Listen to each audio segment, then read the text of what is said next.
Grief has been transmuted to joy. Loneliness to belonging.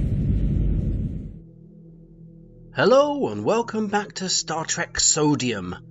This week I've dragged out some amazing facts all about Star Trek The Next Generation's Season 3 episode, Tin Man. This is the exact episode when Deanna Troi meets her old friend from Beta Z, Tam Elbrum. Often considered one of the most forgettable episodes of Season 3, we have uncovered several facts which will show that this episode was actually, secretly, one of the most interesting episodes of Season 3. In the episode, we find our friends on the Enterprise investigating a strange alien craft, which has been given the nickname Tin Man. During his iconic scene in engineering, the Riker actor possibly caught his head on a piece of machinery which caught onto the back of his wig, ripping it from his head as he walked away awkwardly. Immediately clutching his head with his hands, he realized what had happened. Over the previous 18 months, Jonathan Riker had been tending to his beard so much, ensuring its neatness and treating it with nutrition, but at the same time he was actually unfortunately neglecting the hair on the top of his head. As it grew patchy and uneven, he decided on a wig as a way to continue without having to worry about hair care. As soon as Lever Burton saw that his true hair looked a bit grotty on top of his head, Jonathan realised that he needed to start tending to the top of his head as well as the way that he tended to his hairy chin. The New Year's festivities were kicking off at the time of recording Tin Man, and this caused a little matter of confusion in Paramount's Star Trek Studio 9. The marketing staff were asked to spend a little time producing a special Happy New Year banner, but they were unsure as to whether to have the actual year written on the banner or the equivalent star date, which of course would only be relevant to a few select people in Star Trek. The ensuing confusion led to the discussion of would star dates actually have a new year in them or not, so bearing this in mind, this new year and all future New Year's celebrations in the Star Trek studio were cancelled. Good riddance. As I noted in a previous facts video, as time went on with The Next Generation, more and more of the Enterprise had actually been physically built for the episodes, as more and more of the ship's rooms had been needed for the scenes. By the point that Tin Man was being filmed, at least 90% of the Enterprise had now been constructed, leading to a maze of corridors and sublevels at the back of the studio, behind the bridge set. Not only did this lead to the actors having a fun time hiding from each other after filming had finished, there was also an occasion when young Wheaton probably got lost on the Enterprise and was found eventually sobbing, curled on the floor in one of the corridors. He had been found by a security guard and a security dog who had sniffed Wheaton's rainbow jumper that he no longer wore, but which still stank of his sweat, thankfully. Using the rich and pungent scent of Wheaton, the boy was found within minutes and was reunited with his family and friends. It was during the filming of Tin Man that Gates McSomething was fired for the second time. When guest star Bree Ultracream demanded a dressing room of her own and she was given Gates' dressing room, the Doctor actress became enraged. She apparently marched right up to the executives and asked them where exactly should she get dressed instead if not in her own dressing room. The reply came back wasn't what she wanted.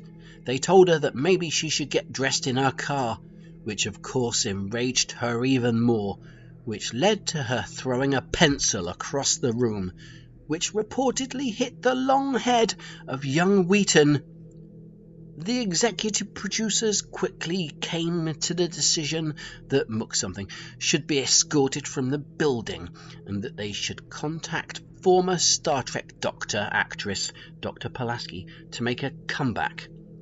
Immediately hearing this and realizing her mistake, Crusher apologized to the higher-ups and promised to finish the season without pay as long as she was allowed to stay with the job.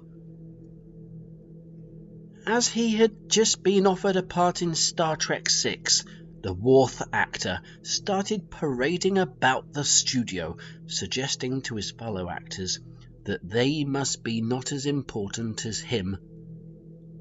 He had been originally told to keep quiet about the role in the upcoming big movie, but he just couldn't resist telling his friends at the Star Trek studio all about it. The boldest of actors, Marina Citrus, was told by the Worf actor that if she wanted a part in the big movie, then she should go directly to Gene Roddenberry himself. The ensuing meeting between Roddenberry and Citrus was the most awkward possible meeting between two fruity surnamed Star Trek people. Tin Man is the 20th episode of Season 3, and actually aired on the 20th anniversary of Star Trek.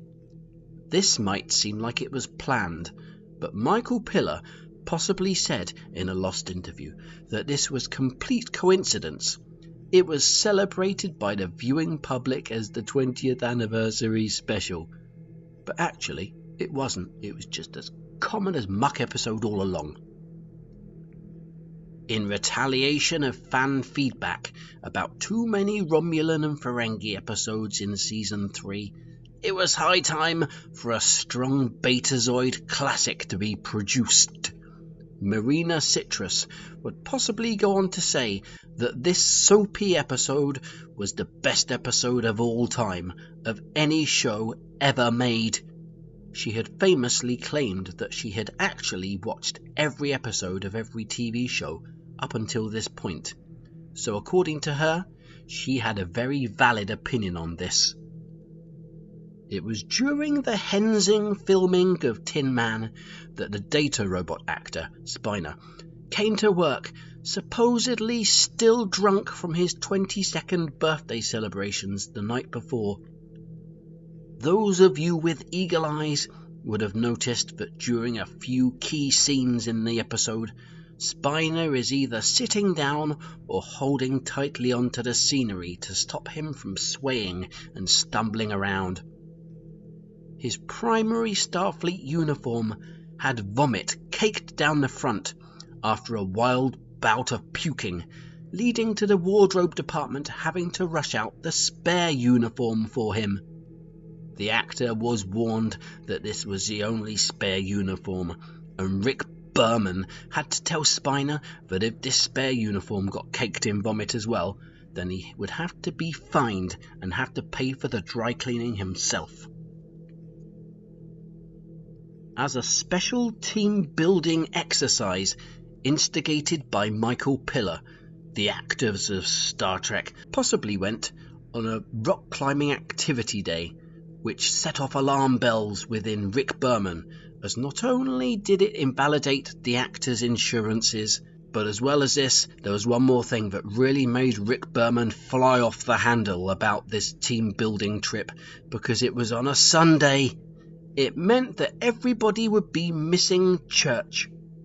Of course, English actors Citrus and Stewart, of course, no longer believed in any religion, but the American actors of the team would be missing out, which gravely bothered Rick Berman.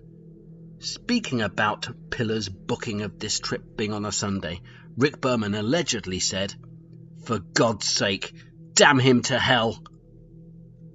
Thanks for listening to these very super interesting facts all about Star Trek Next Generation. please go ahead and watch some more of my super videos, whereby we've uncovered facts, big and small, about many episodes of Star Trek Next Generation, and of course Deep Space Nine, and some of the films, that sort of stuff. Thanks very much. Subscribe if you want more, otherwise don't. And comment underneath. Otherwise hold your breath and your thoughts. I'll see you next time. Ta-ta!